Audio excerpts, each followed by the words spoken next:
আসসালামু আলাইকুম গাইস, আপনাদের সকলকে স্বাগতম আমার আরো একটা নতুন ব্লগ ভিডিওতে। আর আজকের এই ব্লগ ভিডিওতে দাওয়াই কিলাঙে বা তারের কিলাঙে তো দেখতেই পাচ্ছেন, এ কিন্তু এ মাথা ও মাথা বিশাল বড় একটা কিলাঙে আজকে আমরা কাজে আসছি। তো আজকে শনিবার ছিল, তো হাফ বেলা কাজ করে সবাই চলে গেছে, কিন্তু আমাদের কাজ ফুল বেলায় করা লাগবে, যেহেতু আমরা এই যে এটা ফ্যাক্টরি বন্ধ না হলে কাজ করতে পারি না। তো দেখতেই পাচ্ছেন পুরো পুরো পার্টি কিন্তু ফাঁকা। আর এই কিলাংটা কিন্তু অনেক বড় কিলাং। এখন আর কি নর্মাল হয়ে গেছে বা অনেক পুরানো কিলাং, যার কারণে এখন খুব একটা চলে না। তারপরেও দেখতেই পাচ্ছেন এই যে প্রচুর পরিমাণ তারের এখানে কিন্তু ওই যে বানায়ে রেডি করে রাখছে। আর এই যে এগুলো সাদা দেখছেন, এগুলো কিন্তু অলরেডি মানে ব্যবহার করার উপযোগী হয়ে গেছে এগুলো। এই যে আর এই যে আপনি দেখছেন যে এই পাশে প্লাস্টিক মোড়ানো, এগুলো কিন্তু অলরেডি অর্ডার হয়ে গেছে, কিন্তু অর্ডারের মাল এগুলো সোমবারে এখান থেকে চলে যাবে।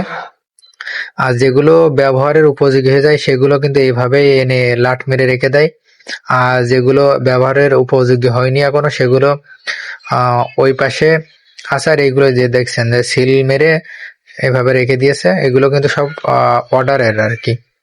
তো আসেন আপনাদের আরো দেখাই, এই পাশে আরো কত দেখেন এই পাশে কত দাওয়া এভাবে রেখে দিয়েছে। এগুলো বেশিরভাগ মালয়েশিয়ায় যে কনেকশন সাইডে চলে যায়, আর যে ওইখানে যে কায়ু বা কাঠ ফিটিং করে, ওখানে যে কাঠে বিভিন্ন কাজে লাগে আর কি। তো দেখতেই পাচ্ছেন এটা কিন্তু অনেক বড় একটা ফ্যাক্টরি।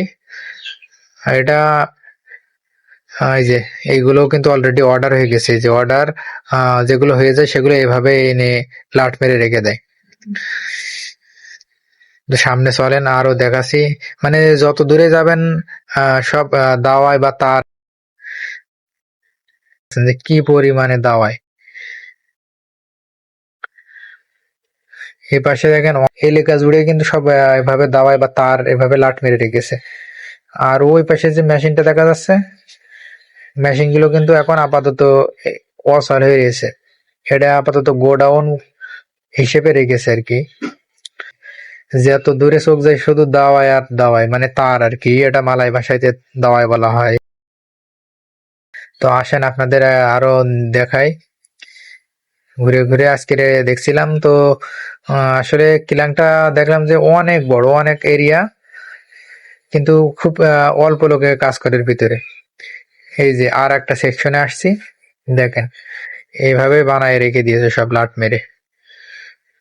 আর এই যে মেশিন দেখছেন, মেশিন কিন্তু আপাতত ওয়াসল হয়ে রয়েছে, মানে এই মেশিন গুলো ওয়াসল এখানে আর কি আপাতত স্টপ হয়ে রয়েছে। এগুলো মেশিন গুলো কিন্তু অনেক দামি মেশিন। এই যে আপনাদের কাছের থেকে যদি দেখাই, এই যে এই মেশিন দিয়েই তার তৈরি হয়, কিন্তু মেশিনটা কিন্তু আপাতত বন্ধ বা অচল হয়ে রয়েছে।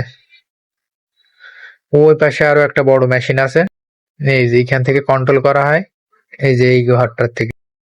এর ভিতরে আরো মেশিন ছিল, কিন্তু মেশিন গুলো আর কি ব্যবহার করে না, যার কারণে বেচে দিয়েছে বা অন্য কোম্পানি থেকে ট্রান্সফার করেছে, এরকম অবস্থা। তো এখন মালয়েশিয়াতে প্রায় অনেক অনেক ধরনের কিলাং বা অনেক ধরনের ফ্যাক্টরি কিন্তু বন্ধ হয়ে যাচ্ছে আস্তে আস্তে। আসসালামু আলাইকুম, আজকের ব্লগ এ পর্যন্ত। আপনারা সবাই ভালো থাকবেন, আর আমার চ্যানেলটা অবশ্যই সাবস্ক্রাইব করে দেবেন। আর ফেসবুক পেজ থেকে দেখলে অবশ্যই আমার পেজটি ফলো করে দিবেন। তো আমার জন্য দোয়া করবেন। আসসালামু আলাইকুম, আপনারা সবাই ভালো থাকবেন।